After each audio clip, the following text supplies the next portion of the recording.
bastante interesante, además una figura en la que, bueno, yo además soy franco, ni tenía conocimiento. Entonces un amigo mío que se dedica más a eso me dijo, oye, ¿por qué no pides la reversión? Y se intentó. Afortunadamente nos contestaron en forma expresa, ¿sí? Porque yo creo que es mucho más fácil llegar con las razones expresas. Se declaró aquí la nulidad y se confirmó en la apelación y se confirmó en el recurso de revisión y además el gobierno del DF acató el fallo, y nos devolvieron nuestro terreno aquel, ¿no? Somos curiosos, ¿la prueba determinante habrá sido una fe notarial o cómo acreditaban lo que parecía notorio, que no se había llevado a cabo la causa de vía pública, supongo? Híjole, la verdad se corrí con la gran suerte de que la autoridad, al contestar la demanda, casi reconoció que no habían hecho nada. Es decir, exhibieron unas pruebas muy malas donde quedaba claro que no se había acordado nada respecto a ese inmueble, ¿no? Entonces, las mismas pruebas de la autoridad favorecieron muchísimo el que no se había hecho nada respecto a ese inmueble, ¿no? Mi fallo de apelación no fue por unanimidad, fue un fallo debatible, ¿no? Y con un voto particular además, ¿no? Pero el colegiado lo confirmó y la verdad me parece un asunto bonito, interesante, ¿no? Y bueno, el fallo de este tribunal finalmente, ¿no? Si quiere después los datos se los doy porque me parece que es un precedente interesante, ¿no? El actor se llamaba Rodrigo Díaz Lascano y fue en la ponencia del magistrado Hugo Carrasco Iriarte.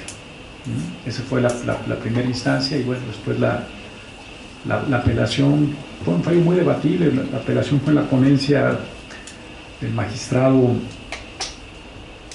Anlén, pero también salió favorable. Bueno, el proyecto fue favorable con un voto particular, pero después confirmado por colegiado. Entonces, pues, no estamos yendo del tema, pero vamos, si bien en las expropiaciones no hay prescripción, yo sí obtuve un fallo pero muy bonito de este tribunal de una reversión en expropiaciones, ¿no? Y a lo mejor muchos inmuebles pueden estar en esa situación, que fueron expropiados para hacer, en este caso, vivienda de interés social, y nunca se aprovechó el inmueble para esos efectos, ¿no? Y en este caso mi cliente dijo, oye, pues yo sí quiero recuperar mi terreno, ¿no? Es más, cuando ponimos la demanda, nos llamaron ahí de la secretaría la secretaria correspondiente, y nos decían, oye, vamos a negociar, te doy la indemnización, ¿no? Y no, mi cliente, además aferrado, no sé por qué, porque la intención no era mala, y él dijo, no, yo quiero mi terreno. Yo hasta le dije, oye, pues ya, caray, mejor vamos pero no, y finalmente ganamos, y le digo, a lo mejor por el actor se puede identificar, Rodrigo Díaz Lascano es el actor, y él fue en la ponencia del magistrado Hugo Carrasco. Un tema, bueno, un punto interesante, ¿no? Bueno, entonces estábamos platicando esto del fondo del asunto, ¿no? Bueno, esta tesis también me parece importante porque hubo algunos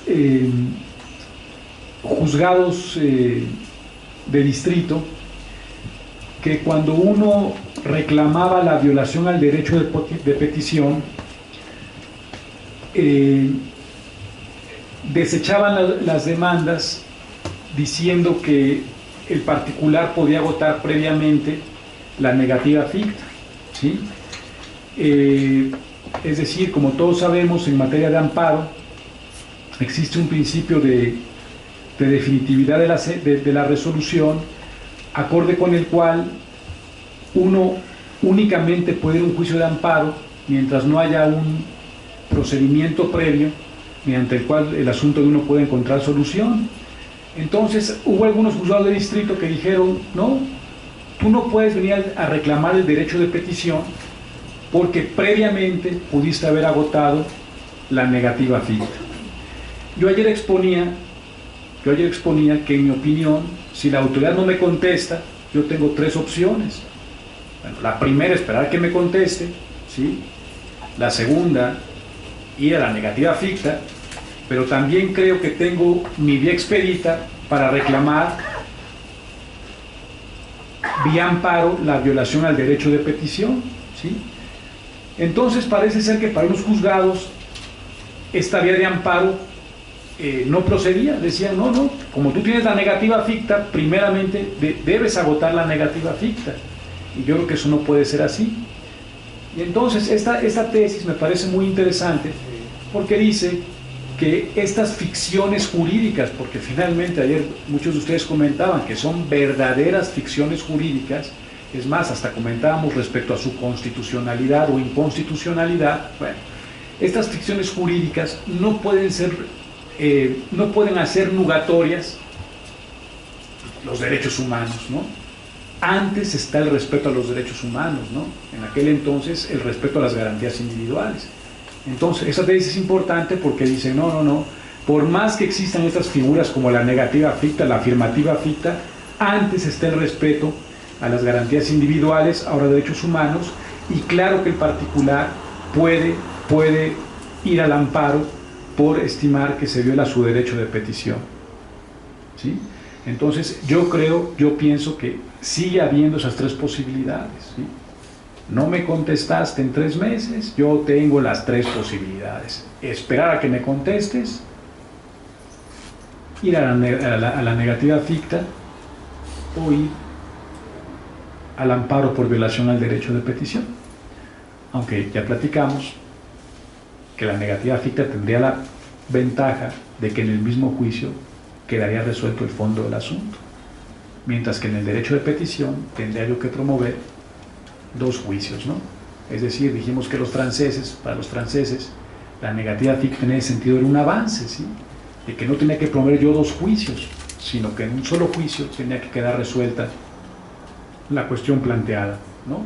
Pero sí pienso, evidentemente, que si uno no cree en la negativa ficta, también puede provocar a través de un amparo por violación al derecho de petición, puede provocar la resolución expresa, y posteriormente esa resolución expresa impugnarla, ¿sí? Entonces yo sigo pensando que sigue habiendo las 3 alternativas, y como yo les dije, aun cuando estimo ser una gente que ha estudiado mucho sobre negativas fictas, esa figura yo le tengo pánico, ¿no? O sea, de veras le tengo pánico, ¿no? Siempre que entra un litigio, uno en negativa ficta, no sé cuántas sorpresas pueden surgir por ahí, y ante su falta de regulación, ¿sí? No sé si quizás sea hasta más conveniente provocar la resolución expresa e impugnar la resolución expresa, ¿sí? Doctor, ¿sí? Sin abusar, ¿no? Es la última vez que hablo. Para Cuando nada. hay silencio administrativo y la autoridad se vale de una trampa procesal y contesta dando a conocer por documento separado la respuesta que esperaba el particular. La trampa consiste en que se sigue con el procedimiento y el particular pierde los 15 días para impugnar. Y lo hemos visto aquí. Sí, o sea, Entonces, habría que agregarle a este comentario de usted que son 4 posibilidades. Sí, bueno, la cuarta es impugnar la respuesta. Es que yo creo que esas sean las 3 posibilidades de principio, ¿no? Sí, claro. Ahora, después, como ayer platicamos, el problema es que cuando uno ya está metido en un juicio de negativa ficta, ahí viene una caja de Pandora donde salen 80,000 cosas, ¿no? 80,000 cosas. Que me emiten la resolución expresa, que la autoridad acompañe una expresa al juicio de la ficta y pide que se tome esa expresa como fundamento, ¿no? Que a veces concluidos los juicios contra la negativa ficta se emite la resolución expresa. Digo, sinceramente es una verdadera caja de Pandora, y bueno, ayer creo que hicimos comentarios al respecto, ¿no? Donde yo pienso que cuando eso pasa hay que impugnar esa resolución expresa en otro juicio, claro, ¿sí? Igual que el silencio administrativo. Porque entiendo que es un acto independiente, sí, claro. ¿sí? O sea, yo siempre he dicho que cuando hay la negativa ficta y después surge la expresa, esa expresa hay que impugnar en otro juicio, ¿sí? lo primero que hay que hacer es sostener que esa resolución no puede ni siquiera surgir a la vida jurídica, porque ya se configuró la ficta. Uno debe pedir la acumulación de los juicios, y yo creo que en principio los juicios acumulados deben resolverse conforme a las constancias de la ficta. Es decir, si queda plenamente acreditado que se configuró la negativa ficta, creo que la resolución expresa no puede surtir ningún efecto jurídico, ¿sí? Hablábamos ayer de este principio de que a una petición de un particular únicamente puede recaer una resolución de la autoridad, y si en un momento dado recae una negativa ficta, la resolución expresa no puede siquiera surtir ningún efecto jurídico. Ayer platicaba yo que ni siquiera puede ser la fundamentación y motivación de la ficta, porque como usted dice, muchas veces lo que hace la autoridad es dice, no, había una expresa, y si tú estimas que se configuró la ficta, entonces tómame la expresa como el fundamento y motivo de la ficta. Y yo seguiré pensando que si esa resolución expresa no puede surtir ningún efecto jurídico, tampoco puede ser por consiguiente el fundamento y motivo de la ficta, ¿sí? Pero como lo platicaba ayer, nada de esto está regulado. Entonces cada quien anda bajo su partitura, ¿sí? Bajo su partitura. Bueno, pero regresando a este tema, entonces creo que quedan abiertas las tres opciones. También procede el juicio de amparo por violación al derecho de petición.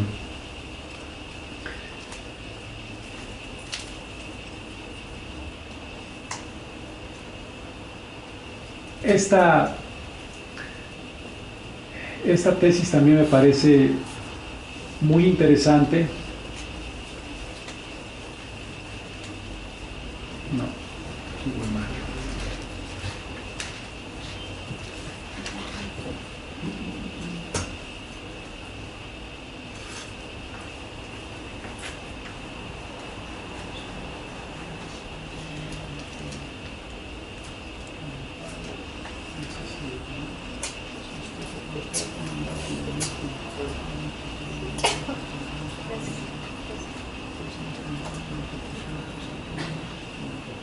Eso ya se quiero platicarlo un poco después, pero entonces no sé dónde perdí.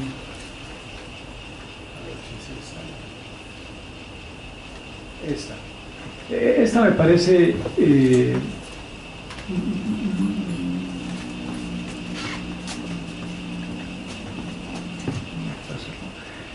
también importante, con estas cuestiones nuevas que se introdujeron hace algunos años en el juicio contencioso federal de la famosa litis abierta, ¿no? Creo que sinceramente un gran avance para los particulares la litis abierta, ¿no? ¿Qué entiendo yo por ella? Que si yo, por ejemplo, hice valer un recurso de revocación administrativo y no hice valer un cierto agravio, ¿sí?, yo puedo hacer valer ese agravio en el juicio de nulidad. Un avance, sinceramente un gran avance, yo creo que para la justicia administrativa, ¿sí? Es decir, en tu instancia administrativa no hiciste valer un argumento, no hiciste valer un agravio, ¿sí? Entonces, pese que eso haya pasado, tú, si vas al juicio, puedes hacer valer este agravio, ¿sí? Esto quedó previsto en el artículo 1 de la Ley Federal de Procedimiento Contencioso Administrativo.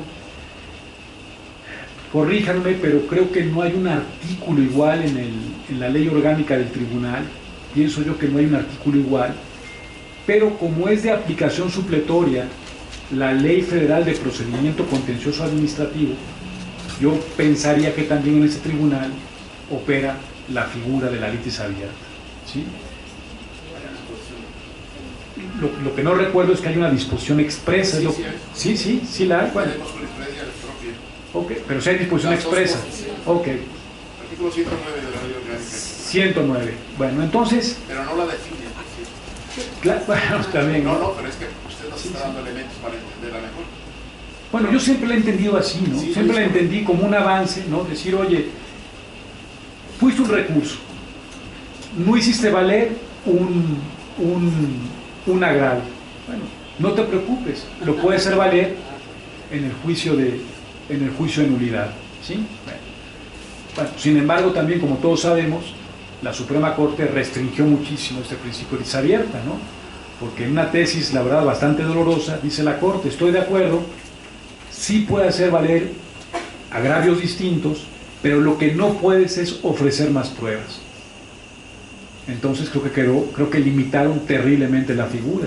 Es decir, parece ser que sí puedo hacer valer un agravio distinto, pero ya no puedo yo exhibir las documentales correspondientes. Creo que eso de alguna forma es limitar muchísimo este principio de litiz abierta. Creo que un fallo doloroso, y la verdad, porque bueno, yo no veo por qué no, si justamente la figura se trata de eso, ¿no? Es una figura en auxilio del particular, ¿no? Oye, pues si no hiciste valer un agravio, cuando vayas al juicio hazlo valer. Bueno, no entiendo por qué no se permite al particular ofrecer más pruebas, ¿sí? Con lo cual, de alguna forma, quedó mutilado de alguna forma este principio de litiz abierta, ¿sí?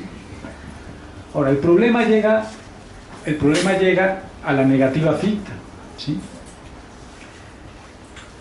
Es decir, yo en una negativa ficta, ¿en dónde debo hacer valer mis conceptos de impugnación? En la ampliación de la demanda, ¿sí? La autoridad de contestar la demanda tiene que fundar y motivar su negativa ficta. Entonces, yo particular, en el momento de ampliar mi demanda, debo hacer valer mis conceptos de impugnación. Ahora, acorde con este principio de litis abierta, puedo introducir nuevos agravios, puedo introducir nuevos conceptos de impugnación. Bueno, afortunadamente creo que los tribunales se están pronunciando en el sentido de que sí se puede, ¿sí? Es decir, si bien en tu instancia primigenia no hiciste valer un agravio, no hiciste valer un argumento, si vas a una negativa ficta, ¿sí? Y en la demanda tampoco lo haces valer, porque además pienso que en la demanda tampoco es el momento para hacerlo valer, al parecer sí se puede hacer valer en la ampliación de la demanda, que es donde yo puedo esgrimir realmente mis conceptos de impugnación o mis conceptos de unidad de fondo del asunto, ¿sí? Ahora, lo que yo creo, lo que yo pienso es que lo que no podría hacer es exhibir pruebas adicionales, acorde con el criterio de la Corte, ¿sí? Entonces, bueno, como yo les comentaba ayer, también estas nuevas figuras que se han creado en nuestro derecho positivo, ¿sí? También se están volviendo aplicables a la negativa ficta, ¿no? Entonces, en síntesis, pues yo pienso que estas figuras de la litis abierta también son aplicables en la negativa ficta, ¿sí? Y yo pensaría que en mi demanda o en mi ampliación de demanda, yo podría esgrimir un agravio distinto al que esgrimí en mi recurso en mi instancia administrativa, ¿sí? Y creo que los tribunales se empiezan a pronunciar en ese sentido, ¿sí? Entonces, yo sugeriría tomar nuestro descanso de los 10 minutos, ¿no? Que lo hemos hecho, para comentar otras 5 tesis también de figuras nuevas que creo que pueden ser interesantes comentar, ¿no? Entonces, si no tiene inconveniente, tomamos nuestros 10 minutitos y regresamos para concluir todo esto, ¿no?